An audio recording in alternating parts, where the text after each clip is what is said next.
Hello दोस्तों, learning by doing पे मैं प्रियंका आपका स्वागत करती हूं। और जैसा कि आपके सामने है, यह है एनसीईआरटी हिस्ट्री क्लास 8 का हैंडराइटिंग नोट्स है, जो कि एनसीईआरटी के बुक के माध्यम से तैयार किया गया है।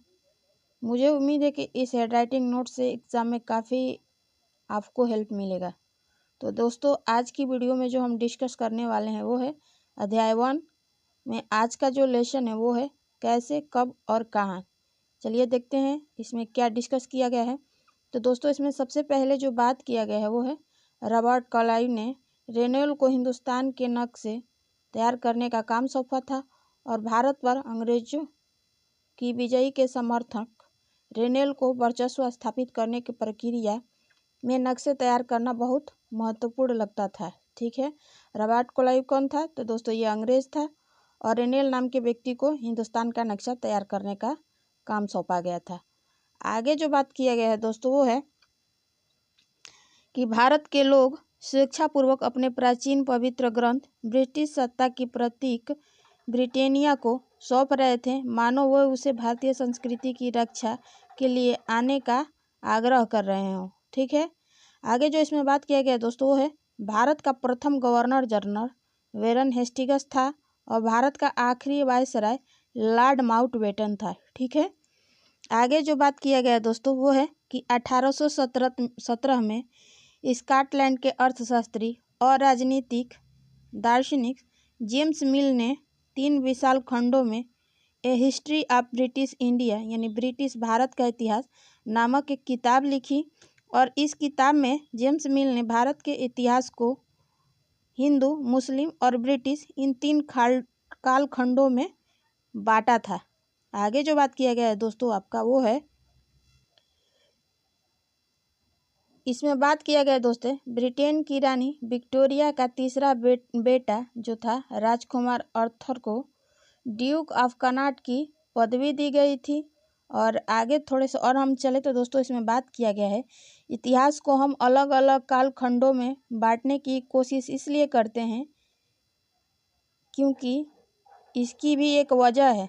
हम एक दौर की खासियत और उसके केंद्रीय तत्व पकड़ने की कोशिश करते हैं, इसलिए ऐसे शब्द महत्वपूर्ण हो जाते हैं जिनके सहारे हम समय को बांटते हैं और ये शब्द अतीत के बारे में विचारों को दर्शाते हैं और वे हमें बताते हैं कि एक अवधि से दूसरी अवधि के बीच आए बदलाव का क्या महत्व होता है। ठीक है, आगे जो बात किया गया है दोस्तों वो है जेम्स मिल को लगता था कि सारे एशियाई समाज सभ्यता के मामले में यूरोप से पीछे हैं और जेम्स मिल का मानना था कि भारत में अंग्रेजों के आने से पहले यहाँ हिंदू और मुसलमान तानाशाहों का ही राज चलता था और यहाँ चारों ओर केवल धार्मिक वैर, जातिगत बंधनों और विश्वासों का ही बोलबाला था।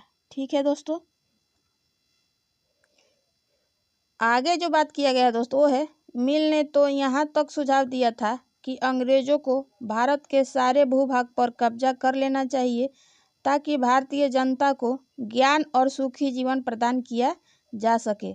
उसका मानना था कि अंग्रेजों की मदद के बिना हिंदुस्तान प्रगति नहीं कर सकता था।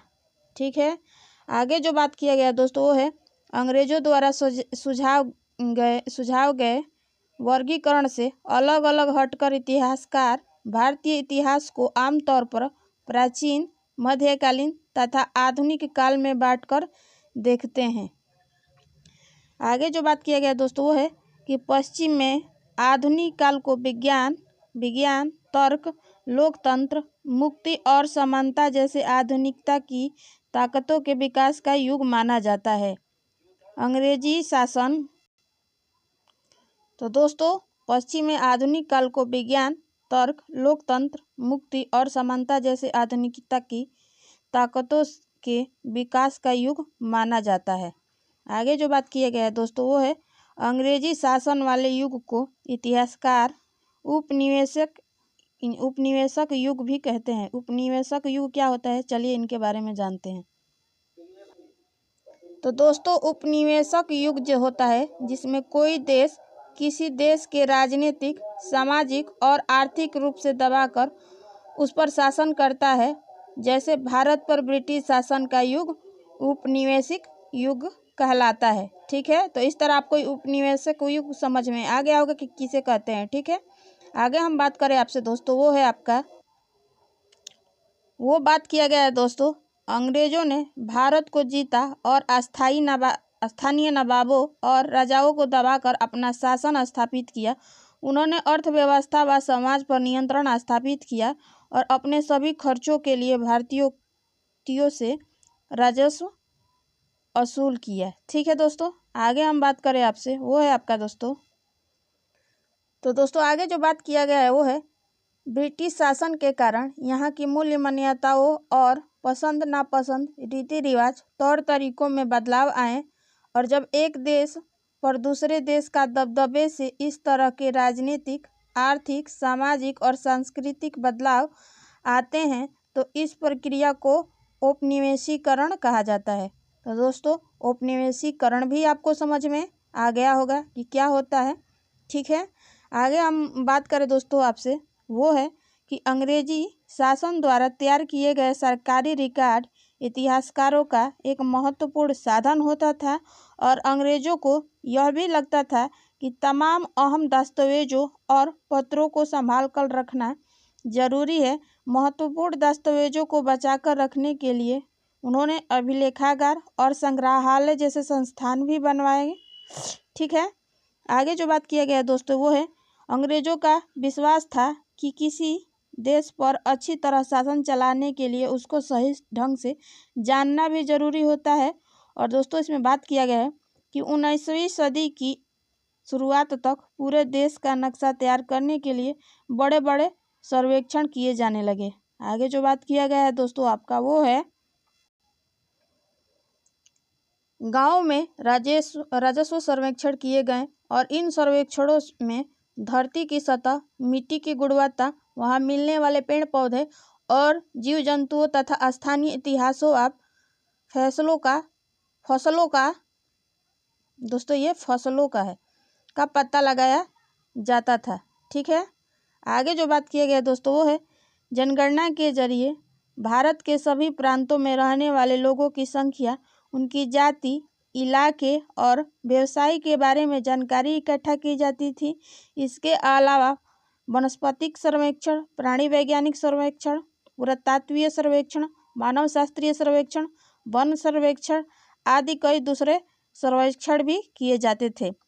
जनगणना क्या होता है दोस्तों, तो जनगणना जो होता था वो 10 साल के बाद किया जाता है। ठीक है, फिर अगले 10 साल के बाद सर्वेक्षण किया जाता है, उसमें जनसंख्या और जो चीज़ों परिवर्तन होती है उन सब का निरीक्षण किया जाता है, वो सब सर्वे के माध्यम से तैयार किया जाता है। ठीक है दोस्तों, तो आई होप कि आपको जनगणना भी समझ में अच्छे से आ गया होगा। ठीक है, आगे जो बात किया गया है दोस्तों वो है जैसे जैसे छपाई की तकनीकी फैली, अखबार छपने लगे और विभिन्न मुद्दों पर जनता में बहस होने लगी।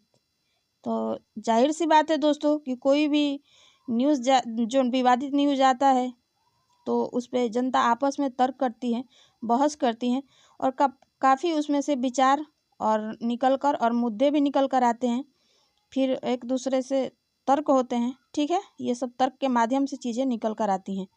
ठीक है, आगे जो बात किया गया है दोस्तों इसमें नेताओं और सुधारकों ने अपने विचारों को फैलाने के लिए लिखा, कवियों और उपन्यासकारों ने अपनी भावनाओं को व्यक्त करने के लिए लिखा।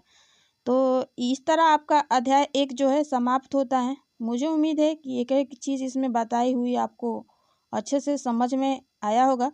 अगर आपको मेरी वीडियो पसंद आए तो वीडियो को लाइक और चैनल को सब्सक्राइब करें और आगे भी वीडियो को जैसे कि आप अपने फ्रेंड्स, कलीग्स या जिनसे कनेक्टेड हैं उनके यहाँ शेयर करें ताकि इस कंटेंट का प्रॉफिट उन लोगों को भी मिल सके। फिर मिलेंगे नेक्स्ट वीडियो के साथ, तब तक के लिए धन्यवाद। आपका दिन मंगलमय हो।